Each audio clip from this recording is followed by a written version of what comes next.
ফুটপাত হকারদের সরকার উচ্ছেদ করার খবরটা বিভ্রান্ত।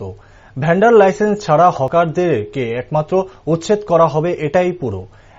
এরই পরিপ্রেক্ষিতে বিবেকানন্দ বিচার মঞ্চের পক্ষ থেকে এক সাংবাদিক সম্মেলনের আয়োজন করা হয়। সংবাদ মাধ্যমের মুখোমুখি হয়ে মজদুর মনিটরিং সেলের শ্রমিক নেতা বলেন, বিগত 8 মাস আগেই সিদ্ধান্ত নেওয়া হয়েছে যারা প্রকৃত হকার, যাদের ভ্যান্ডার লাইসেন্স আছে তাদের ছাড়া যাদের প্রকৃত লাইসেন্স নেই তাদেরকে কেবলমাত্র উচ্ছেদ করা হবে।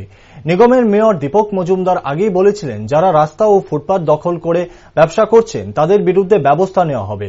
তিনি আরও বলেন, ভ্যান্ডারদের মধ্যে যারা হকারদের বিভ্রান্ত করছে বাস্তবে সেটা সম্পূর্ণভাবেই ভুল। তিনি দায়িত্ব নিয়ে বলেছেন, যাদের লাইসেন্স রয়েছে আগরতলা পুর নিগম তাদের উচ্ছেদ করবে না।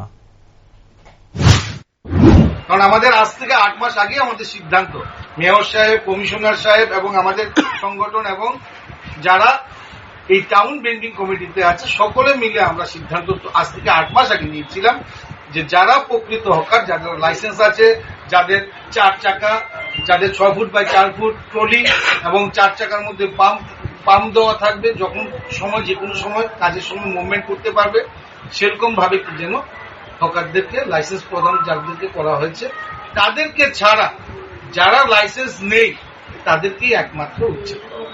কিন্তু এর আগেও আজ থেকে কয়েক মাস আগে আপনারা মনে করে দেখবেন, যারা বড় বড় দোকানদার তারা দেখবেন রাস্তার উপরে অনেক কিছু বাঁশ ফাঁস দিয়ে তাদের অনেক কিছু লাগিয়ে রেখেছিল। সেইগুলো যখন আগরতলা পৌর নিগম সেগুলোকে সাফাই করতে গেছিল তখন ভ্যান্ডারদের মধ্যে কিছু কিছু দুষ্ট লোক তারা বিভ্রান্ত করেছে হকারদেরকে উচ্ছেদ করতে এসেছে।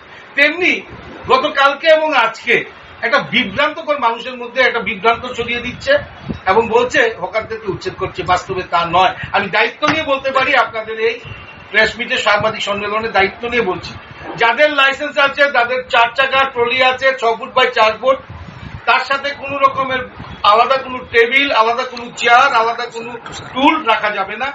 ওই সিস্টেমের মধ্যে দিয়ে যারা দোকানদারি করছে তাদেরকে আগরতলা পৌর নিগম কোনোভাবে তাদেরকে উচ্ছেদ করে।